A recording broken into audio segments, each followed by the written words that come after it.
السلام علیکم ناظرین، پروگرام اسٹوڈیو ون کے ساتھ میں ہوں آپ کا میزبان احسن جاں۔ ناظرین، انتہا پسندی جو ہے پاکستانی معاشرے کو ایک ناسور کی طرح کھوکھلا کر رہی ہے۔ انتہا پسندی صرف مذہب کے نام پر نہیں ہو رہی، بلکہ میں یہ کہوں گا کہ یہ گھن کی طرح پاکستانی معاشرے کی اخلاقی، سماجی اور انسانی قدروں کو چاٹ رہی ہے۔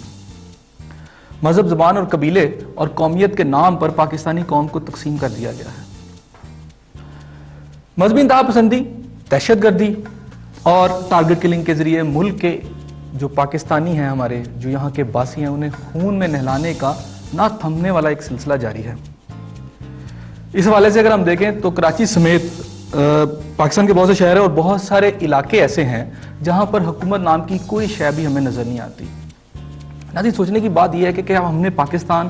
اس لیے حاصل کیا تھا؟ انتہا پسندی کو روکنے کے لیے جو پاکستان کے معاشرے کے ہر میں سمجھتا ہوں سیکٹر میں پھیل رہی ہے،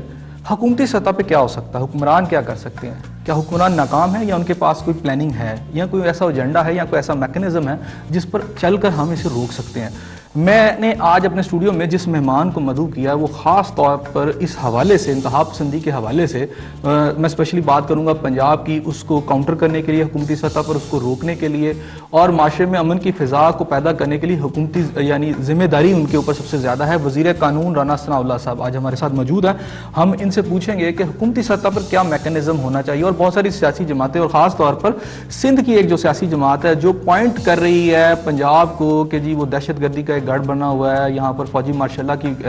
لانے کی بات کی جا رہی ہے، یہ کس حد تک ان کی ڈیمانڈ درست ہے، اور اگر یہ غلط ہے تو پھر جو یہاں جرائم کا ایک سلسلہ بڑھ رہا ہے اس کو کیسے روکا جا سکتا ہے؟ رانا صاحب بہت شکریہ میرے اسٹوڈیو میں تشریف لائے۔ رانا صاحب، انتہا پسندی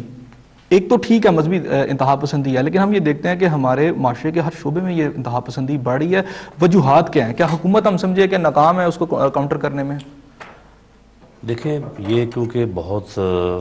جو ہے وہ حساس اور بہت ہی جو ہے ایک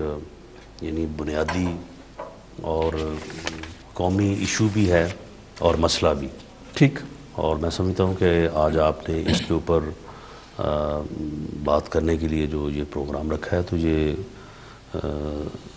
مثبت اور صحیح جانب جو ہے یہ ایک بہت اچھا قدم ہوگا۔ کوئی ہم راہ تلاش کریں کہ اس کو کیسے بالکل کاؤنٹر کیا جا سکتا ہے۔ میں انہی معنوں میں یہ بات کر رہا ہوں۔ اب دیکھیں، انتہا پسندی جو ہے اس کے دو تین موقف ہیں، یعنی دو تین ایسی جگہ ہیں جہاں سے انتہا پسندی جنم لیتی ہے۔ لوگ جذباتی طور پہ اپنے مذہب سے، اپنے عقیدے سے اٹیچ ہوتے ہیں۔ آپ اگر اس کا ایک مخصوص اینگل جو ہے وہ لوگوں کے سامنے رکھیں اور اس کے اوپر لوگوں کو بھڑکائیں تو انتہا پسندی ہو سکتی ہے۔ لوگ اپنی معاشی ضروریات کے بارے میں بڑے ہی حساس ہوتے ہیں۔ اگر آپ معاشرے میں ہیو اور ہیو ناٹ کا جو ہے خلیج وہ اتنی زیادہ وسیع کر دیں کہ ایک طرف لوگوں کو جو ہے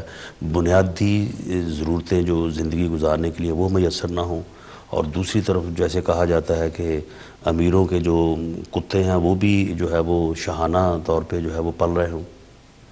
اور ان کو یعنی معلوم ہی نہ ہو کہ ان کے پاس پیسوں کی اور جو دنیاوی وسائل ہیں اس کی کس قدر ان کے پاس جو ہے وہ افراط ہے۔ تو اور تیسرا یہ ہے کہ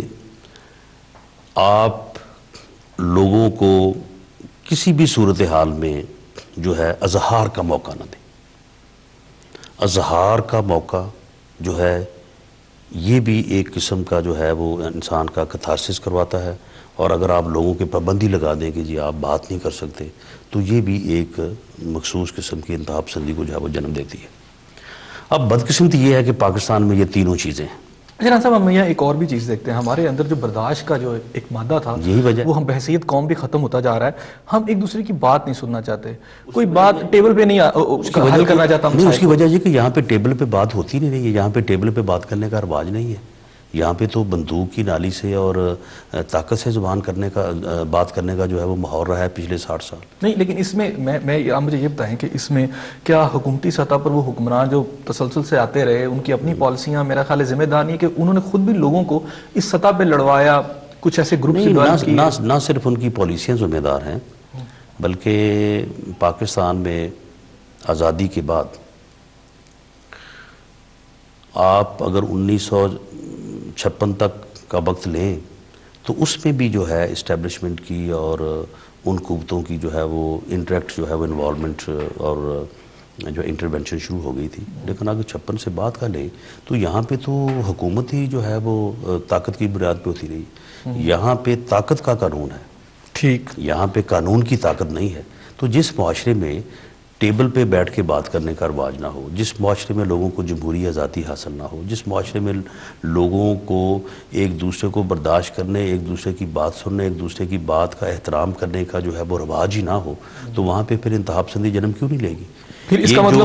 کا مطلب تو یہ ہوا کہ پھر اس کے جو بہت زیادہ بڑے ذمہ دار ہیں سارے اس طرح کے ایک جو یہاں پر ایک تاثر پھیلایا گیا, اس طرح کے جو حالات پیدا کیے, پھر بنیادی ذمہ داری تو حکمرانوں پر ہوئی. بنیادی ذمہ داری جو ہے وہ حکمرانوں پہ نہیں, بنیادی ذمہ داری ان ڈکٹیٹروں پہ ہے جنہوں نے یہاں پہ رول آف لا کو توڑا, جنہوں نے یہاں پہ کانسٹیٹیوشن کو توڑا, اور جنہوں نے یہاں پہ طاقت کی بنیاد کے اوپر حکمرانی کرنے کا رواج ڈالا. پہلا آیا وہ 10 سال بیٹھا رہا, دوسرا آیا وہ 11 سال بیٹھا رہا, تیسرا آیا وہ بھی 9-10 سال جو ہے وہ گزار گیا. تو بنیادی طور پہ اگر آزادی کے بعد لوگوں کو یہاں پہ ان کے حقوق ملتے, لوگوں کو جمہوری آزادی ملتی, لوگوں کو بات کرنے کی آزادی ملتی, لوگوں کو اپنے ووٹ کی طاقت سے اپنے حکمران منتخب کرنے کی آزادی ملتی,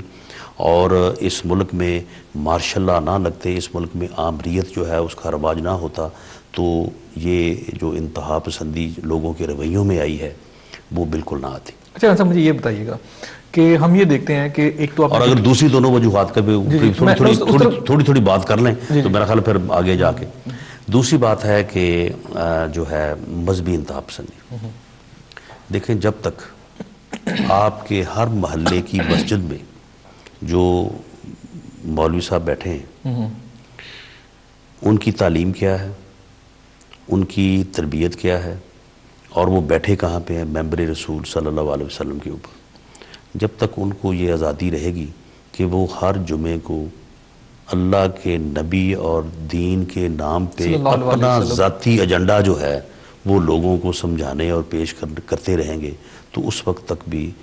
ان لوگوں کے جو لوگ اس لیول کے اوپر جو ہے وہ بیٹھے ہوتے ہیں, وہ بھی کوئی ہمارے یعنی دین کا جو ایجنڈا وہ نہیں, ذاتی ایجنڈا, وہ ذاتی ایجنڈا, تو وہ بھی جو ہے وہ ایک قسم کی انتہا پسندی جو ہے وہ بھی وہاں سے جنم لے کے ہم دیکھ بھی رہے ہیں پچھلے کچھ سالوں سے جو ہمارے یہاں پہ حالات ہوئے ہیں. ٹھیک,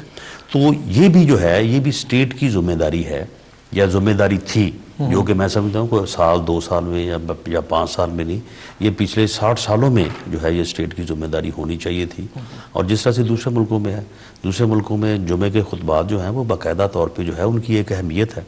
اور وہاں پہ حکومت جو ہے یا ایک علماء کی ایک کونسل ہے, وہ کونسل جو ہے وہ مانیٹر بھی کرتی ہے, ویٹ بھی کرتی ہے کہ بھئی آج پورے ملک میں ہر گلی میں ہر محلے میں لوگوں کو کیا کہا جائے گا, کیا سمجھایا جائے گا. اب ہمارے ہاں یہ ہے کہ جس کا جو دل چاہے, جس کا جو دل چاہے سمجھائے, جو دل چاہے کہے, اور اس کے کیا اثرات ہوں گے. وہاں پہ آپ دیکھیں کہ ایک یعنی راجن پور کے ساتھ جو 50 میل دور گاؤں ہے, یا لیا کے ساتھ جو گاؤں ہے, وہاں پہ تعلیم کا کیا معیار ہے, لوگوں کی سوچ کا کیا معیار ہے, وہاں پہ جو بات ان کو بتائی جائے گی اگر غلط بتائی جائے گی تو اس کے بعد ان لوگوں کا کیا ذہن بنے گا, اور کس قسم کے رجحانات. میں اسی پوائنٹ کو تھوڑا ایڈ کرتے ہوئے مجھے گورنر پنجاب سلمان تحصیل صاحب کا جو قتل ہوا, اس کو آپ یہ مذہبی انتہا پسندی کو اگر دیکھیں, اور کس طرح دیکھتے ہیں آپ اس سارے ایشو کو؟ آپ وزیر قانون بھی آپ کی خاص ان کے ساتھ